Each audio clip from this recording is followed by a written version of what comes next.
டிவிக்கு பிடிக்கும் பிடிக்கும். நாங்கள் போலூர் சைடு, திருவண்ணாமலை மாவட்டம். ஆமாம், நான் அஜித் பேன் தான். ஆனால் அரசியலுக்காக விஜயை சப்போர்ட் பண்ணுறேன். இப்போ யங்ஸ்டர்ஸ் கிட்ட ஒரு சேஞ்சஸ் வரும் அப்படின்றத ஒரு எக்ஸ்பெக்டேஷன்ஸு, ஒரு ஹோப் கிடைக்குது. வாய்ப்பு கொடுக்காமலே ஒரு இப்படி பண்ண மாட்டார், ஒரு சினிமாவில் இருந்தார், அவருக்கு அரசியலை பற்றி ஒன்றுமே தெரியாது, அதெல்லாம் பேசினா யாருக்கு தான் சொல்ல முடியும். நாளைய முதல்வருக்கு பிறந்தநாள் வாழ்த்துக்கள்.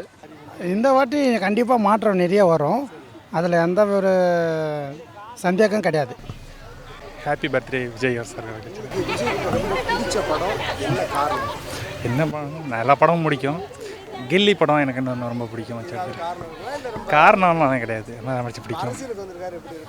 அரசியலுக்கு வந்து ஒரு புது சேஞ்சஸ் கிடைக்கட்டும், இல்லை அதனால் ஒரு சேஞ்சு கிடைக்கும் அப்படின்ற மாதிரி பார்க்கலாம். கண்டிப்பாக நம்புகிறோம். ஏன்னா எல்லோரும் இருக்கிறவங்க வந்துட்டு அரசியலில் எல்லோரும் மாறி மாறி வந்துட்டு இருக்காங்க. ஸோ இவர் வந்து ஒரு புது சேஞ்ச் இருக்கும் அப்படின்னு நம்ப வேண்டியது. நான் சேலம். பிடிக்கும் பிடிக்கும். நாங்கள் போலூர் சைடு, திருவண்ணாமலை மாவட்டம். ஆமாம். போடுறோம். ஜெயிப்பார். நாங்கள் திருவண்ணாமலை பக்கத்தில் போலூர். ஹாப்பி பர்த்டே தளபதி. தளபதி ரொம்ப பிடிச்ச விஷயம் அவர் அரசியலுக்கு வந்தது தான் எனக்கு ரொம்ப பிடிச்சிருக்கு. ஆமாம். என்ன காரணம்? அரசியலுக்கு வந்ததே பிடிக்கலங்கிறாங்க. நீங்கள் இல்லை, நிறைய பேர் நிறைய பண்ணுறேன்னு சொல்கிறாங்க, ஆனால் பண்ணுறதில்ல. அவர் வந்து ஏதாச்சும் புதுசாக பண்ணுவார்னு நினைக்கிறோம். இருக்குது. நான் வேலூர் சார். அண்ணன் வந்து அரசியல் வந்திருக்காரு. அண்ணன் அரசியல் எதிர்க்காக மாற்றம் தேவை, அதுக்காக தான் அண்ணன் அரசியலுக்கு வந்திருக்காரு. முக்கியமாக கண்டிப்பாக கொடுக்க முடியும்னா அண்ணன் எதுக்காக வந்திருக்காருன்னா மக்களுக்காக, மக்கள் சேவை செய்கிறதுக்கு தான் வந்திருக்காரு. அண்ணன் வந்து நேரடியாக மோதுறாரு. ஆல்ரெடி சொல்லிட்டாரு இதுலேயே. திராவிட அரசியலும் நான் வந்து ராமநாதபுரம்ண்ணா. நாளைய முதல்வருக்கு பிறந்தநாள் வாழ்த்துக்கள். அண்ணா தளபதினா இன்னும் நிறைய வருஷம் நீங்கள் உயிரோடு இருக்கணும், மக்களுக்கு நிறைய சேவை செய்யணும். 2026 நம்மளுக்கு தான், கவலையப்படாதீங்க, மக்கள் நம்மளுக்கு ஓட் பண்ணுவாங்க. எனக்கு வந்து மாஸ்டர். இல்லை, தளபதி வந்து அதில் வேறு லுக்கில் இருப்பார். அவர் வந்து ரொம்ப எமோஷனலாக நடிச்சிருப்பார், அதனால அது ரொம்ப பிடிக்கும். ஹாப்பி பர்த்டே தளபதி. எங்களுக்கு கில்லி பிடிக்கும். கில்லி பிடிக்கும். ஹாப்பி பர்த்டே விஜய் அங்கிள் சொல்லு. Happy birthday Vijay uncle. சரி நில்லு ஒரு நிமிஷம். சரி, நீ வந்து யாருக்கு வந்து பெரிய பையனான பிறகு ஓட்டு போடுவேன்? டிவிக்கு நான் விஜய் ரசிகர் தான். இங்கே சென்னை தான், அயனாவரம். விஜய்க்கு ஆல்ரெடி வாழ்த்துக்கள் சொல்லியாச்சு. இந்த வாட்டி கண்டிப்பாக மாற்றம் நிறைய வரும், அதில் எந்த ஒரு சந்தேகம் கிடையாது. 2026 கேம் சேஞ்சராக ஃபுல்லாக வருவாருன்னு சொல்ல முடியாது, ஆனால் முக்கால்வாசி வருவார்.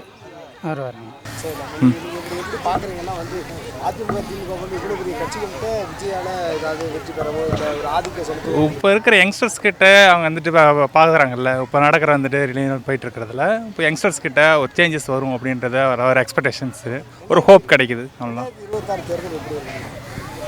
எப்படி இருக்குன்னா ஏதாவது ஒரு இதாக சேஞ்சஸ் தான் கேம் சேஞ்சராக இருப்பாருங்களா? கண்டிப்பாக இருக்கும். வந்துட்டு கேம் சேஞ்சாக இருக்கும் வந்துட்டு. பட் எல்லாருமே இப்போ நடக்கும்போது தான் என்னன்றதை நம்ம செக் பண்ண முடியும். நீங்கள் எப்படி பார்க்குறீங்களா? அதாவது அதிமுக முதலமைச்சர் ஆகணுமா இல்லை திமுக முதலமைச்சர் ஆகணும்? அப்படி இப்போ நம்ம ஒரு ஆள் மட்டும் நம்ம டிசைட் பண்ண முடியாது இல்லைங்களா? இல்லை, இப்போ யங்ஸ்டர்ஸ் இருக்காங்க, அதுக்கு இந்த மாதிரி இருக்காங்க, இப்போ பீப்புள்ஸ் இருக்காங்க. ஸோ எல்லாரையும் செக் பண்ணிட்டு பார்த்துட்டு அவங்களோட ஓட்டிங் பொறுத்து தான் இருக்கும். ஆனால் மாற்றத்திற்கான தலைவரை எல்லாரும் இருக்கலாம். கண்டிப்பாக இருக்குது. கண்டிப்பாக இருக்குது. ஆமாம். ரீசன் எதுன்னா இப்போ அவங்க வந்துட்டு இப்போ பப்ளிக் கிட்ட வந்துட்டு இப்போ பண்ணுறாங்க பார்த்தீங்கன்னா, ஒரு சேஞ்சஸ் நடக்கிறது உள்ள ஒரு விழிப்புணர்வு கொடுக்குறாங்க பார்த்தீங்கன்னா, அதை பற்றி பேசும்போது செய்யும்போது ஓகே ஒரு ஹம்லாம் அப்படின்ற ஒரு ஹேப் கிடைக்கும். ஸோ சேஞ்சஸாக இருப்பாருன்னு. எப்படி பார்க்குறீங்க? விஜய் வந்து அரசியல் 2026 முதலமைச்சராக வரும் இல்லைன்னா எதிர்கட்சி தலைவராக? முதலமைச்சராகவே வாய்ப்பு இருக்குது சார். கண்டிப்பாக இருக்குது. நீங்கள் இதுக்கு மேலே எந்த கட்சியில் இருந்தீங்க? நான் எந்த கட்சியிலும் இல்லை சார். என் பேர் அஜித். பட் இருந்தாலும் நான் விஜய் சப்போர்ட் பண்ணுறேன். விஜய் சப்போர்ட். நீங்கள் வந்து யாரோட ஃபேன் அப்படிங்கிற மாதிரினா? நான் அஜித் பேன் தான், ஆனால் அரசியலுக்காக விஜயை சப்போர்ட் பண்ணுறேன். விஜய் சப்போர்ட். என்ன காரணம்? ரொம்ப பேர் சப்போர்ட்டே பண்ண மாட்டாங்கிற ஒரு கருத்து இருக்குது. விஜய் ரசிகர்கள்லாம் வந்து அஜித் ரசிகர்லாம் குறிப்பாக திமுகவை ஆதரிப்பாங்க, விஜய்க்கு எதிராக பண்ணுவாங்க. இல்லை, எனக்கு அந்த மாதிரி தாட் எதுவும் இல்லை சார். இல்லை, நான் விஜய் தான் ஆதரிக்கிறேன் ஃபுல்லாக. ஆமாம். சினிமாவில் தான் உங்களுக்கு அவர் வந்து எதிரி மாதிரி அந்த மாதிரி? எதிரிலாம் இல்லை, ஃபேன்னா நான் அஜித் ஃபேனு, ஆனால் விஜயும் பிடிக்கும். இந்த வட்டம் யாருக்கு ஓட்டு போட வாய்ப்பு இருக்குது? நான் விஜய் தான் சார் பண்ணுவேன். ஆமாம். அந்த மாதிரி தான் பாசிட்டிவ் கமெண்ட் ஒரு நெகட்டிவ் அதெல்லாம் கவனிக்க கூடாது. நம்ம வந்து பாசிட்டிவாக தான் இருக்கணும். என்னதான் இருந்தாலும் யார் சப்போர்ட் பண்ணுறாங்க சப்போர்ட் பண்ணல அதெல்லாம் பார்க்கவே கூடாது. என்னதாலும் அண்ணன் நமக்காக வந்திருக்காரா, அவர் நம்ம எவ்வளோ பண்ண முடியுமா நம்ம பண்ணணும். மக்களுக்காக சேவை பண்ணுறாரா, ஒரு வாய்ப்பு கொடுத்து பார்த்தா தெரிஞ்சிடும்ண்ணா அவர் எவ்வளோ பண்ணுறாரு அப்படின்னு. ஒரு வாய்ப்பு கொடுத்தா தெரிஞ்சிடும். வாய்ப்பு கொடுக்காமலே அவர் இப்படி பண்ண மாட்டார், அவர் சினிமாவில் இருந்தார், அவருக்கு அரசியலை பற்றி ஒன்றுமே தெரியாது, அதெல்லாம் பேசினா யாருக்கு தான் சொல்ல முடியும். அவங்களுக்கு சொல்கிற மாதிரி இருக்குது தானே, ஒரே சிம்பிள் தான் அவங்களுக்குலாம். அவங்க வந்து சினிமா பார்த்து கற்றுக்கிட்டாங்கன்னு வச்சுக்கோங்க. அண்ணன் வந்து சினிமாவிலேயே கட்சியை பற்றி இது தெரிஞ்சு வச்சுருக்காரு. சினிமாவும் அண்ணன் சினிமா ஆக்டிங்லேயும் அந்த மாதிரி, அரசியலையும் அந்த மாதிரி. அவர் ஸ்பீச்சு நேரடியாக, அதாவது ஒன்று இப்போ செய்கிறாருன்னா நேரடியாக செய்கிறாரு, யாருக்கும் பயந்து செய்யலை அண்ணனை பொறுத்த வரைக்கும். அதுக்கு என்ன காரணம்னா இப்போ அரசியல் தான் வந்திருக்காரு, ஆனால் அவரோட மாற்றத்தை ஏற்படுத்த முடியும் உங்களுக்கு ஒரு நம்பிக்கை? நம்பிக்கை காரணம் வந்து ஜனங்களுக்கு நம்பிக்கை.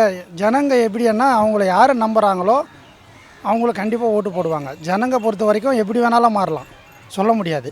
அதனால தான் இன்றைக்கி இருக்கிற சூழ்நிலையில் பார்த்திங்கன்னா ஜனங்களோட மனசு வந்து எப்படி வேணாலும் மாறும்.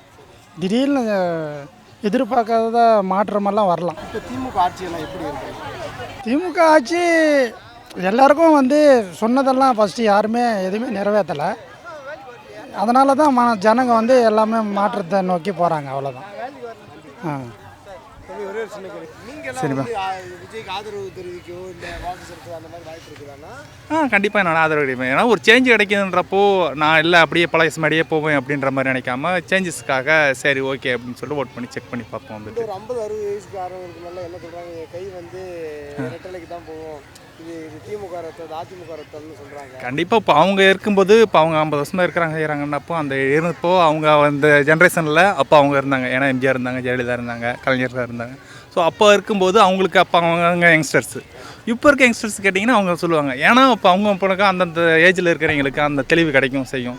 ஸோ அதே மாதிரி இப்போ கிடைக்கிறவங்களுக்கு இப்போ அவங்க போயிட்டு அது இன்னும் புரியாமல் இருக்கலாம், இல்லை ஒரு சிலருக்கு புரிஞ்சிருக்கலாம். ஸோ அதனால் அவங்களோட ஒப்பீனியன் அதுதான். ஆனால் கேம் சேஞ்சர் விஜய் தான் இருக்கும். நன்றி.